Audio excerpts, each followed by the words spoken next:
Good morning, everyone. Hello, how are you? It is a Friday for me. You'll be watching this Saturday morning, and I'll be heading to the airport. Well, packing. I think my flight's at 3 o'clock. Heading to the airport for a week of stitching with the gang at Susanna's retreat in Ballarat. Oh, I can't wait, guys. I so need a week away with the girls. It's just time to charge the soul. It's when you're by yourself in your own home stitching, you can immerse yourself in your work, no problems. But there just comes a time where you need to hang out with someone other than your immediate circle.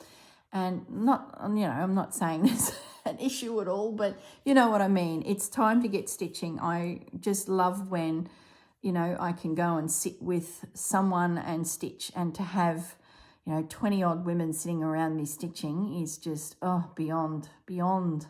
So I've got a couple things to show you. You would have seen in the title, this is an Etsy share. I have received my fabrics from the gorgeous Rachel.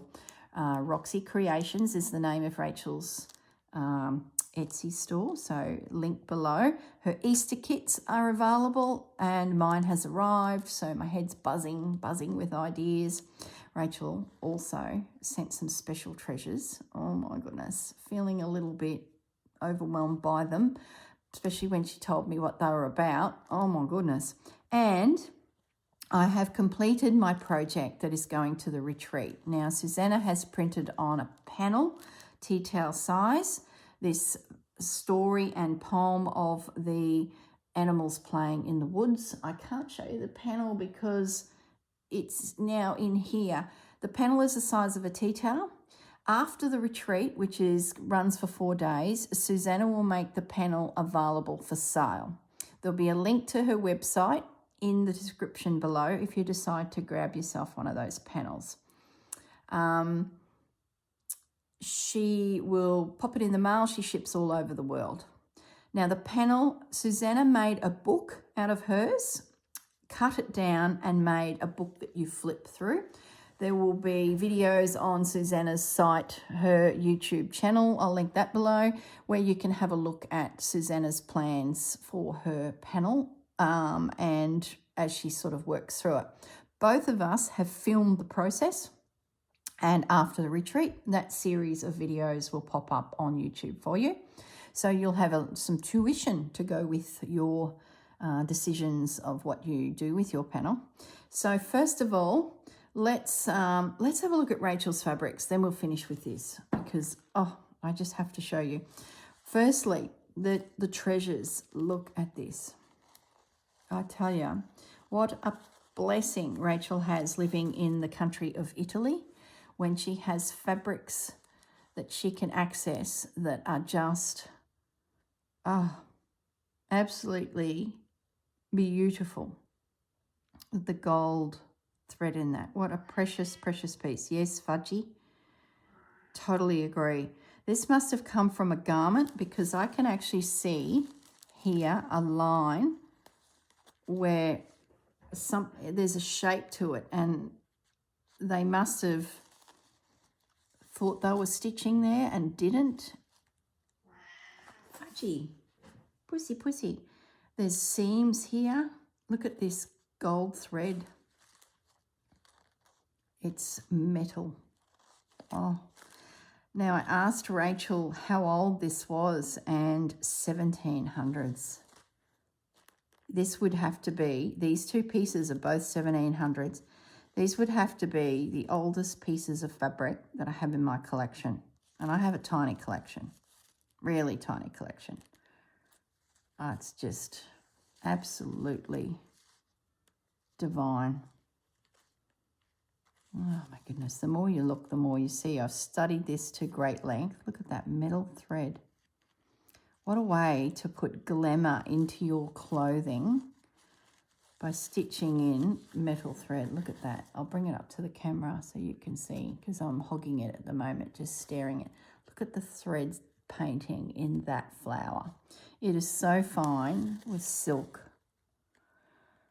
Like when I first looked at it, I thought, looks like a machine. Who could do it that fine? Fudgy wants to jump up on my lap. It's all right, Fudgy. Precious things here, Fudge. And then look at this big, beautiful baby. Oh. Rachel suspected that this was part of a garment worn within the priests, like the Vatican being in Italy. She suspected that this was connected to a piece of clothing to do with the clergy. And it's all metalwork. It has a shimmer over it.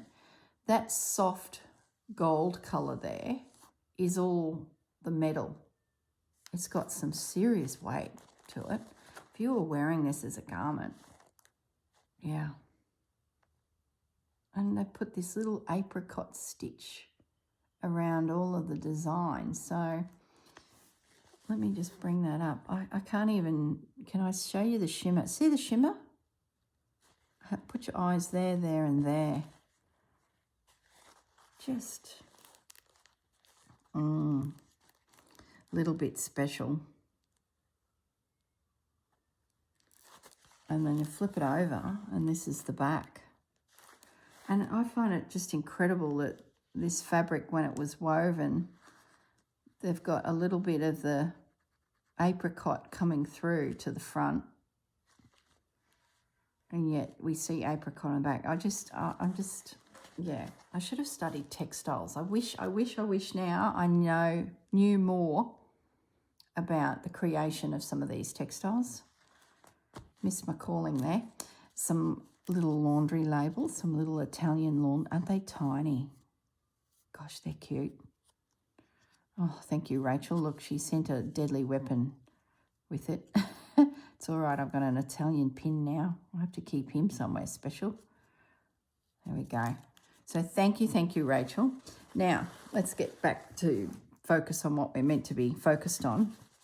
So I love your little business card, postcard, Rach. That is just great. So there's the name of the Roxy shop on Etsy. If I bring that up, you guys all know how to find Rachel's fabrics. We've all been admiring them for some time. So what I've got here is I ordered a little bit of everything, some little ephemera pieces to cut out. Aren't they just the sweetest thing? Oh my goodness, I've got this shocking shadow. Sorry guys, it's just a really dull day here. Oh my goodness. I love it when people show some of these vintage stickers that came off Easter eggs back in Victorian days, or stickers that the kids would put into scrapbooks. Just gorgeous. The rooster is just, oh, divine. Country girl. Love the rooster. Just beautiful. And then look at that. Seriously, if that's not a front page element for a Easter journal, it's so elegant. So that is a postcard. Some more little elements. Oh, some of these aren't necessarily Easter, so that's exciting. I could take them anywhere. Oh, gorgeous. Little bunny. So they are the cotton ephemera Easter elements. And there's the other one. I like getting the cotton for adding to pieces as in a element, but I love stitching. If I'm going to do a lot of stitching, I buy the linen because it's just like stitching into butter. It's just beautiful. And then you can pop these pieces on that just pop from the piece. I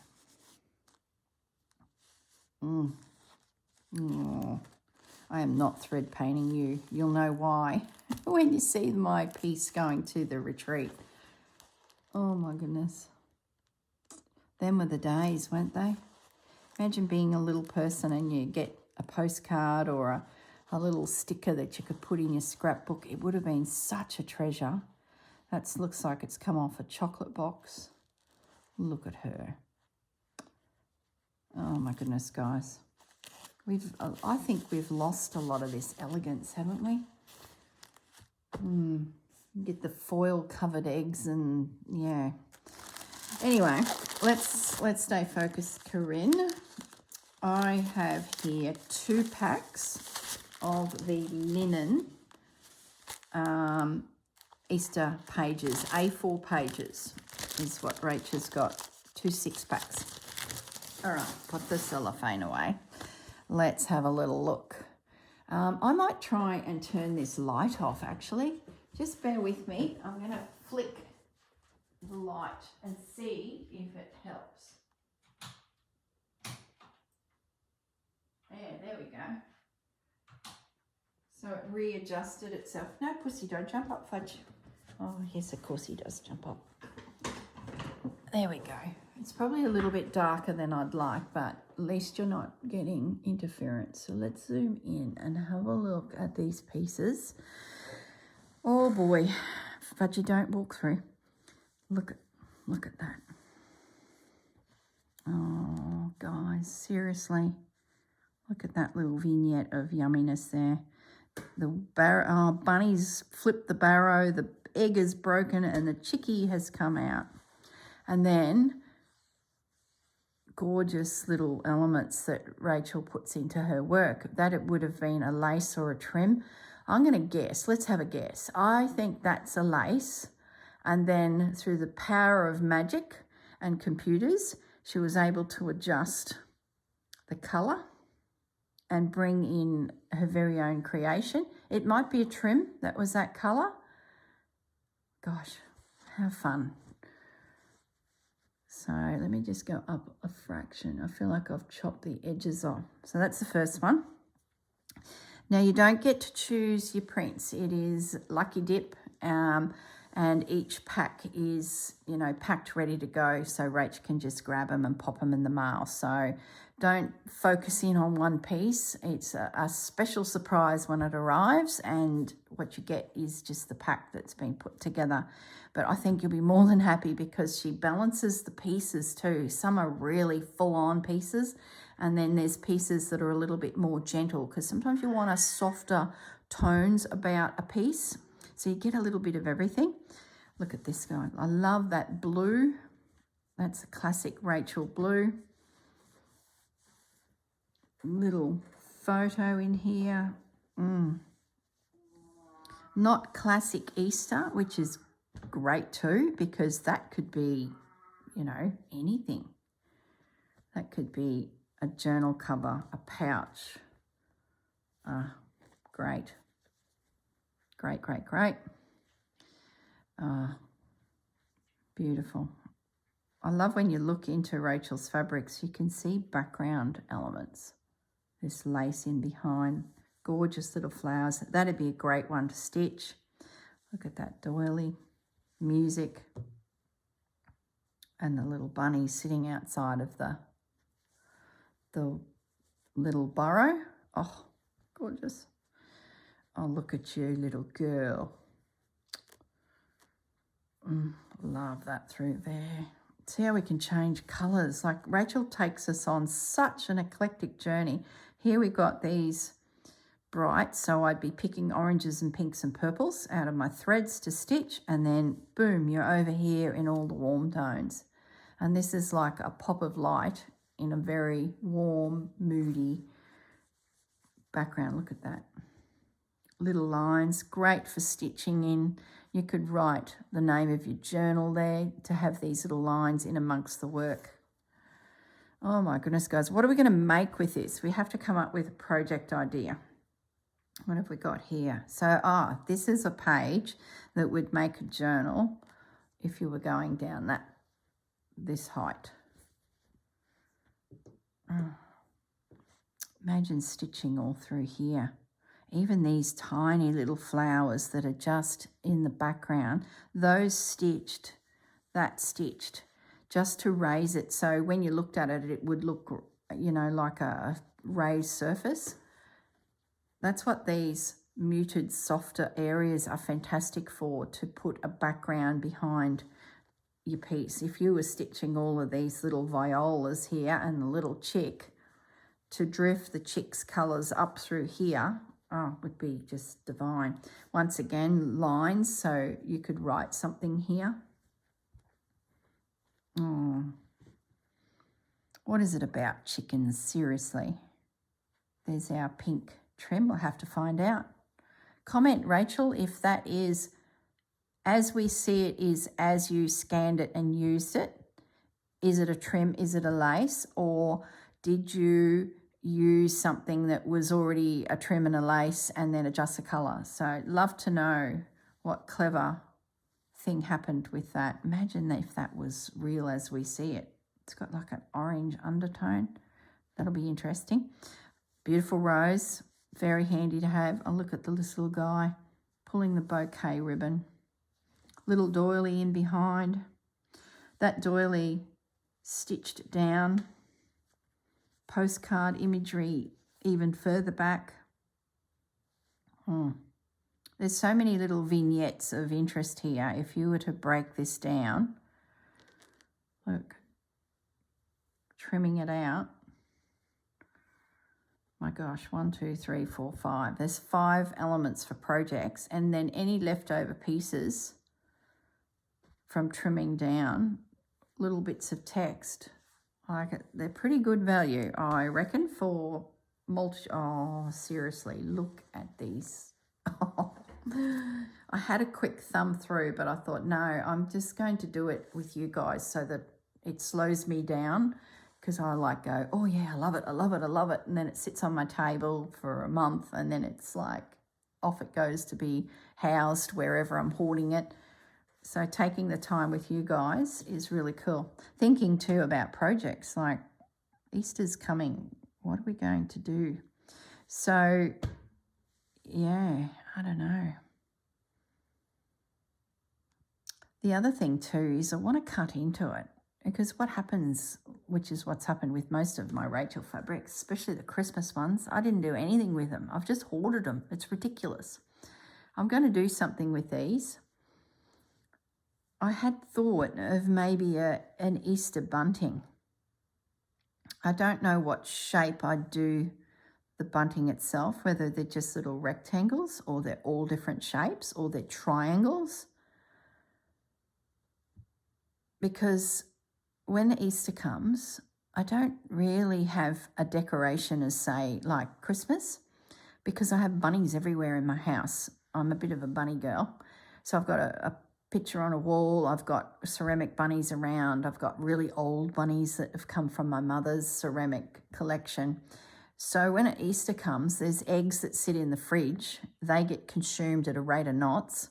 It's usually then a repurchase and a repurchase because I've eaten all the eggs. Anyone we're buying Easter eggs for as a gift get eaten 4 times over until I actually see them. So I'm constantly rebuying Easter eggs because Gaz eats them. And I don't really do any decoration around. I don't have children, so it's sort of the whole footprints on the floor because the Easter bunny's been.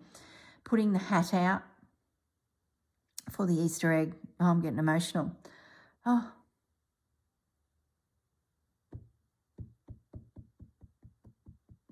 Okay, I'm back. Oh my goodness, that crept up on me.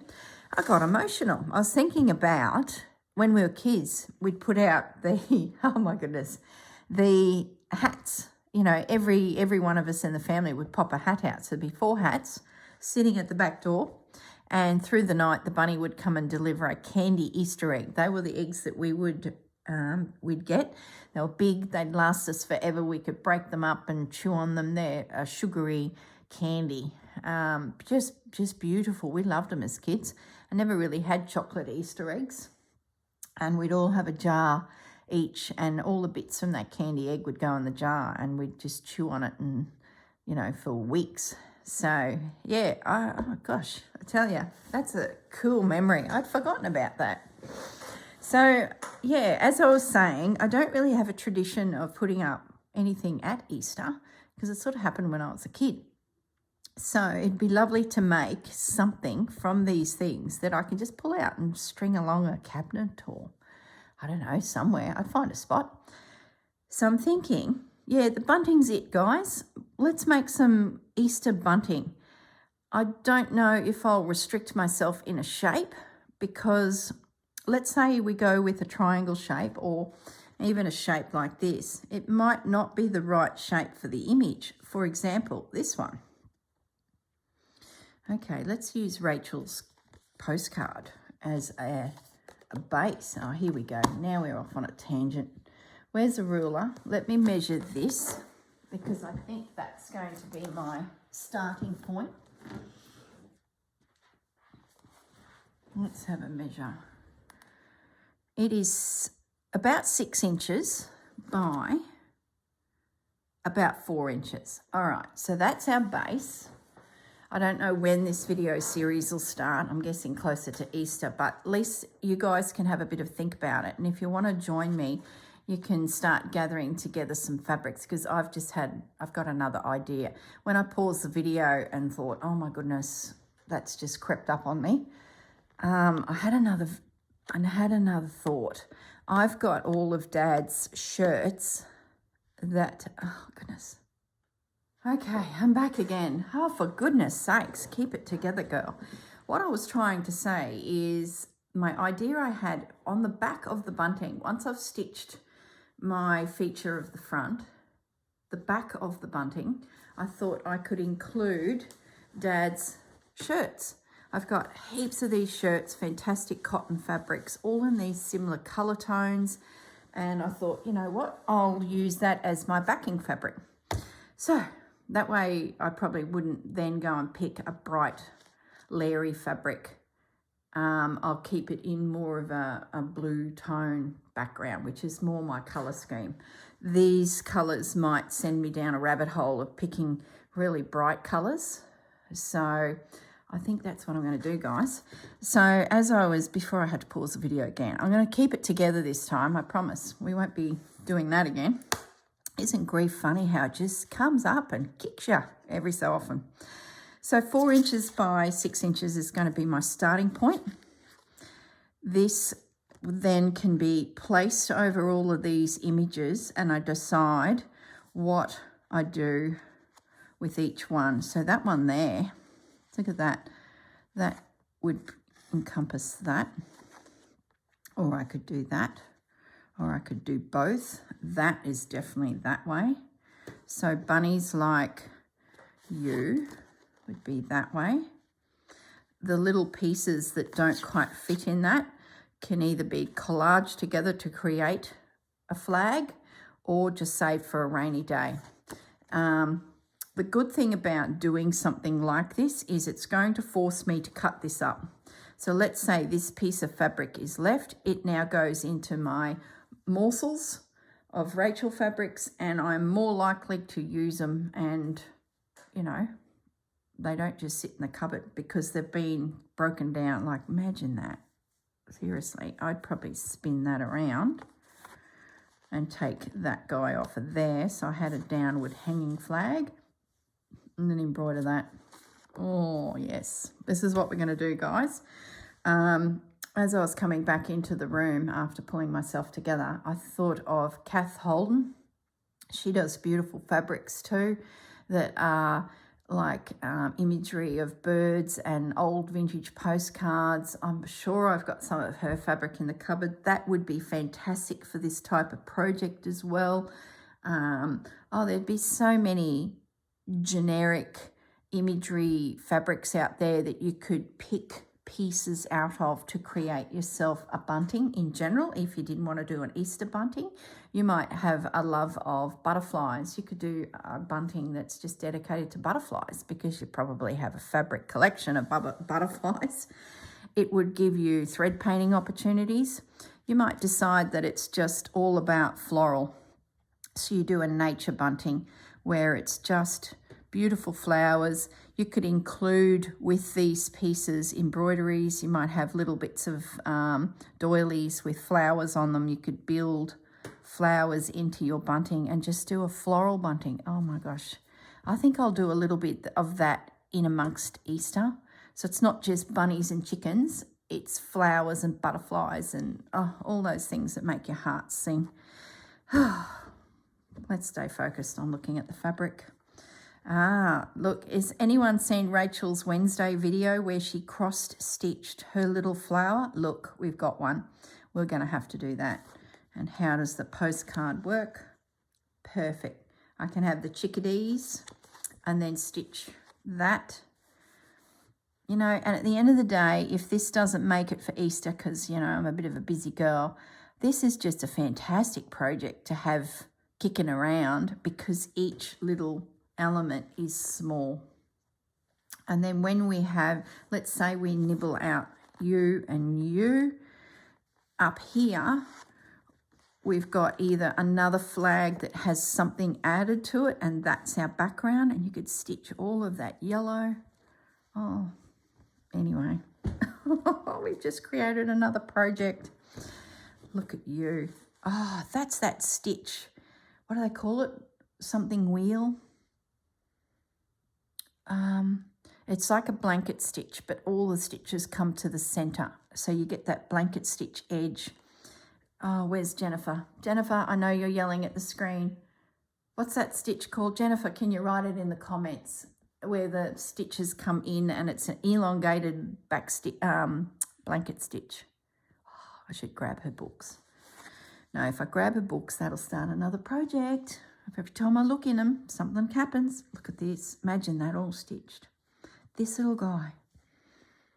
That's that same stitch. Oh, heaps of opportunities here.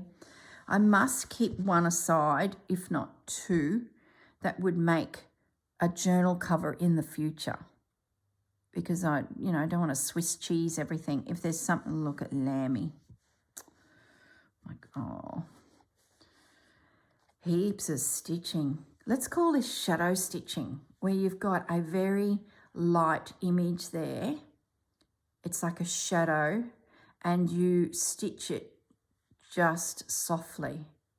So it becomes a raised surface, just shadowing it out. If you want to really go for it, you could change the colour and use that as an image, and that could turn into a big orange flower too. That's definitely an option.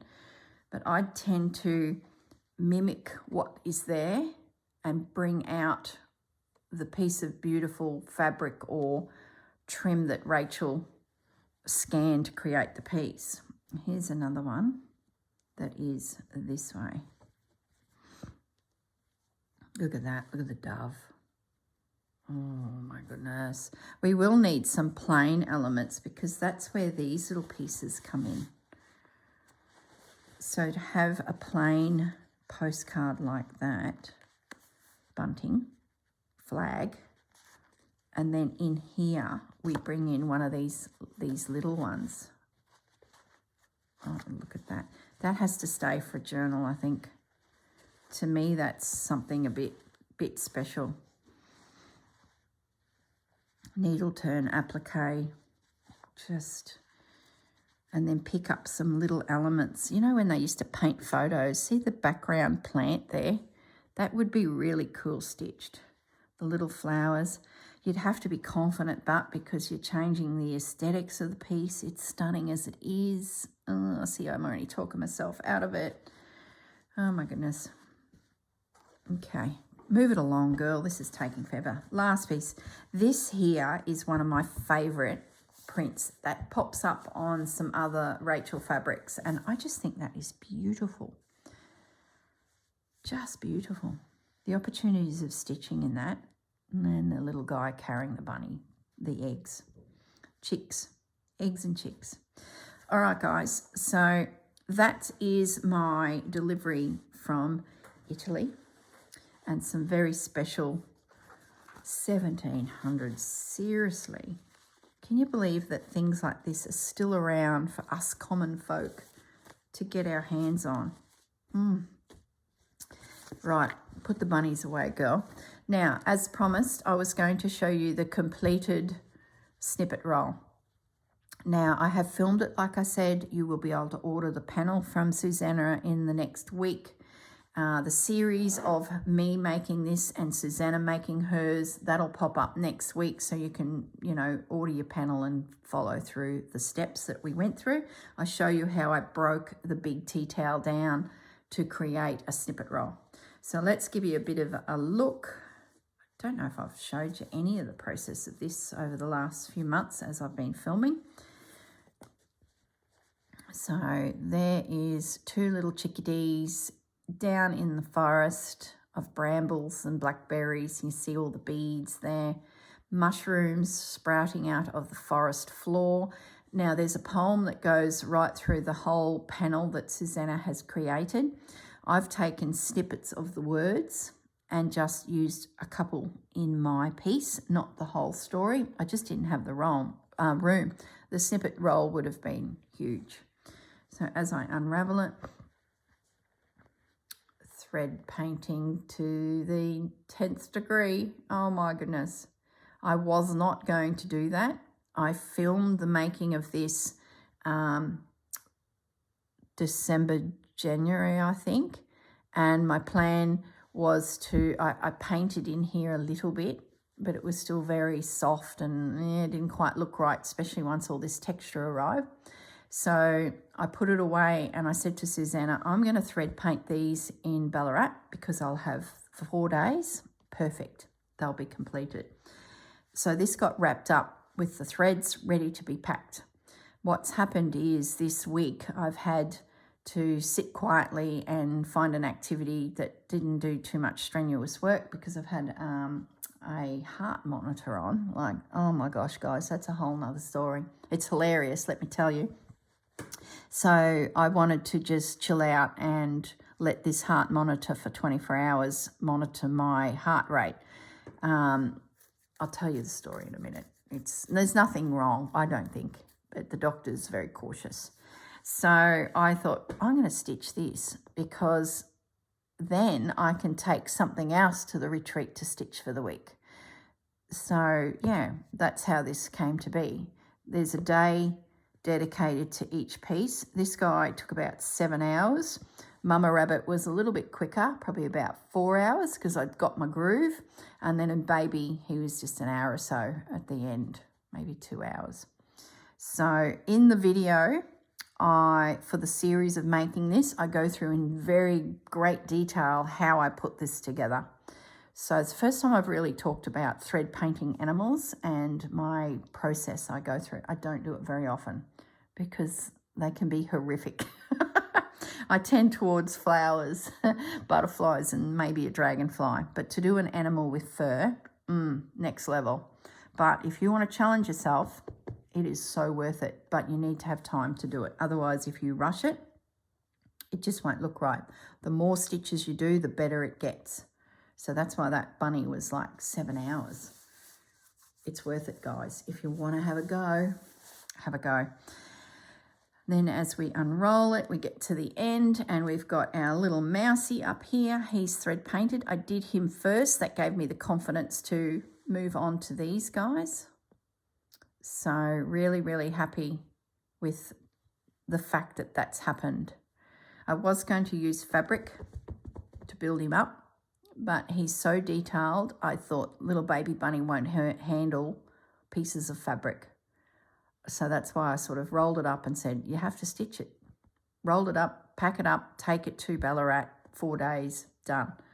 But I've managed to get it done. I've also gone through and put some sketchy stitching, as in a black thread, over all of my mushrooms. So now they have it's like I've got a black pen and outlined the fabric with some little details, just random. And then the poem that I was talking about on the big panel, I took Beneath the Leaves, Bunnies Play. And that was another reason that I had to put an effort in here. The whole piece is about the bunnies. The little birds aren't on the panel. I just felt I needed something up here. And yes, they are. Oh, gosh, they are. Susanna's going, yes, they are. I can hear you, Susanna, yelling at the screen. They are. I stitched this so long ago that I'd actually forgotten, but I can just make out where Susanna has stitched her little chickadees. So I do apologise, Susanna. Gosh. That is fabric scraps placed on top of Susanna's design. And once I had done that, I was like, oh, how do I pull off bunnies? I'm going to have to thread paint them. Too hard, don't have time, wasn't in the right frame of the mind. Wrapped it up, take it to Ballarat. 3 days of sitting on the couch. So what better project to do but some thread painting because I had time to dedicate. So let's talk about sitting on the couch. Oh my gosh, guys, what a week it's been. As you know, because you've just watched this video and you can see I'm still quite emotional about the passing of my dad, I was last year found a doctor around June-ish, July-ish, and started with a skin check. Never had a skin check. Luckily I did. Found a couple little sunspots, got them chopped out, and some little bits and pieces that I thought was something, but they weren't, but I got him to chop it out anyway. So I got in the system at Hervey Bay with his skin doctor, who's also a GP. Literally 2 days after I had my stitches removed from the skin thing on my arm, Dad rings me and says, my thing on my nose is bleeding. The doctor's 3 months away, because we had booked him in for it checked, but country town, you know how it goes. I said, right, I'm on my way. Drove straight through to Dad. By the time I picked him up, driven him back to Hervey Bay, I had an appointment with a general GP. She looked at it and said, yeah, it's a skin cancer. You go to your guy that helped you with your skin check 2 weeks prior. Got in there on the Monday. Dr. Benjamin said, yeah, that's a big one. I can't deal with it. You need to go to Brisbane. So we started the process of getting the checks in Brisbane via him. And while we were waiting for all the big doctors in Brisbane to get Dad in the system, Dr. Benjamin in Hervey Bay dealt with some little ones. And Dad had lots of little ones. He's been getting skin cancers cut off him for years. He's a farmer, was a farmer, out in the sun. So it's rugged out there. It really is. So Dr. Benjamin sorted out his little ones, and then about August we started the whole process of going to Brisbane for the plastic surgeons and the facial people and macular guys and the dental guys and the optical guys, all of these specialists. Oh my gosh, this is going to make sense when I get to what's happened with me. So you can study my bunnies while I tell you this story, and it is funny at the end, I promise you. So off we go the last half of last year and go through the whole process of getting Dad's nose treated with this cancer. He gets it cut off, and in the process of that surgery, he has a massive reaction to the anaesthetic, which leads to delirium. Google it. Oh my goodness, guys. That little brochure they handed me the day before Dad's surgery that was bright orange that said delirium. I read it and I was like, oh gosh, I sort of know what that is. You come out of anaesthetic and you don't quite get your faculties straight for about 15, 20 minutes. Well, little did I realise that that could take 3 months of your time of your brain catching back up to reality. In amongst all the scans and checks, we confirmed that Dad had early onset dementia, and I'm talking early. The anaesthetic mixed with that brain condition just went haywire, which led to Dad not really recover. Well, let's say not really. He did not recover from the anaesthetic. His nose was sorted. They'd got that sunspot. They then wanted to start a whole cancer treatment regime, and oh my gosh, with the delirium was like, oh, I don't think we're going to be doing radium and all this stuff, chemo, and he's not with us. He is just mixed up. So long story shortened, the next 4 months ends up in multiple hospitals as he's making his way back to a nursing home scenario. He was in the nursing home probably 4 weeks, and we were just about to hand over a chunk of money to them to give him a permanent placement, and he passed away. So the anaesthetic ramped up the, I'm not a doctor, please don't use my information as a decision for you not to do something for a loved one. Like, every case is unique. Please don't listen to me. When I tell you what's happened to me, you'll be like, yeah. So pretty much the anaesthetic has turned on the dementia full on, and he went from stage 1, the very bottom, to stage 6. And then stage 7, which is end of life, kicked in very quick. And in amongst there, in the nursing home, he got COVID. And he didn't get it too bad because he's never had it. He's on a farm. He'd had his injection, thank goodness. So he had some antibodies in him, so it kept it mild. But that infection in his body mess with his system. And because he was fragile, COVID's the new killer in nursing homes. And I was watching a nursing home cope with dealing with COVID, and Dad's section was the first to go down. There were 3 of them.